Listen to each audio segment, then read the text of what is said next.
Every time a man makes up his mind and acts, his whole nature is polarized, unified, that is, by the force of motive. Before the final decision is made, it is possible for opposing currents of thought to exist in his mind. He has then to compare before choosing between the better and the dearer, or, after the moral phase of his choice is past, between the more and the less intelligent way of carrying out his resolve. But when the action is undertaken, he cannot be of two minds. If inwardly he should still be undecided, the course, whatever it may be, will surely prove disastrous. The problem of choice is really the problem of authority. On what or whom shall the decision be based? The egoic development of the incarnated chooser is measured by the manner in which he answers this question. If, in forming his judgment with respect to alternative paths, the man's mind is at once drawn to the image of some other person with the query, "What would he think is best?" then that man, whatever his nominal religion or philosophy, is still a victim of the personal God idea. There is a vast difference between consulting with another about the principles that may be involved in a decision and the wish to rely on the actual choice of that other. To refuse to consult, to assume, that is, that the ideas of other men are of no value in connection with a given problem, is not at all the position of true self-reliance.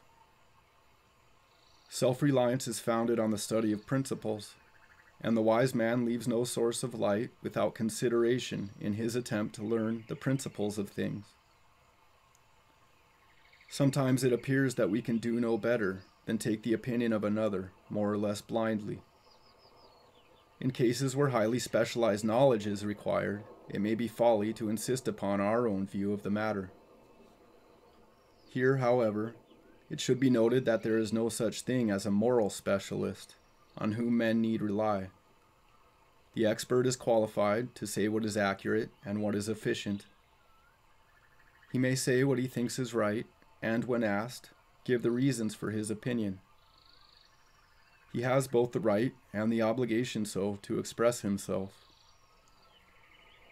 But if a man offers to tell what is moral for others, he is no expert at all, but simply another priest. Unfortunately, the centuries of priestcraft have left their mark upon the West, and all too few, in time of crisis, have learned to prefer the counsel of the sage to the command of the priest.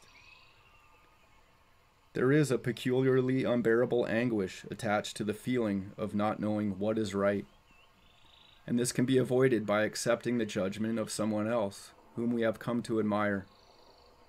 An easy sense of moral security results, and the mind is no longer disturbed by vague questionings. The average man has a hierarchy of authorities, covering decisions of various types. For his politics, he turns to the editorial columns of his newspaper, or possibly he recalls the views of some speaker who sounded logical. In medical problems, his doctor settles all questions, and here the prestige of scientific knowledge renders ineffective any faint qualms that may question the fitness of orthodox practice. Moral problems seldom disturb the average man until they are brutally brought home to him in association with the ravages of crime, economic tragedy, or personal misfortune. And then it is often the case that his own powers of moral decision are so weakened by lack of use that he welcomes the explicit guidance of another.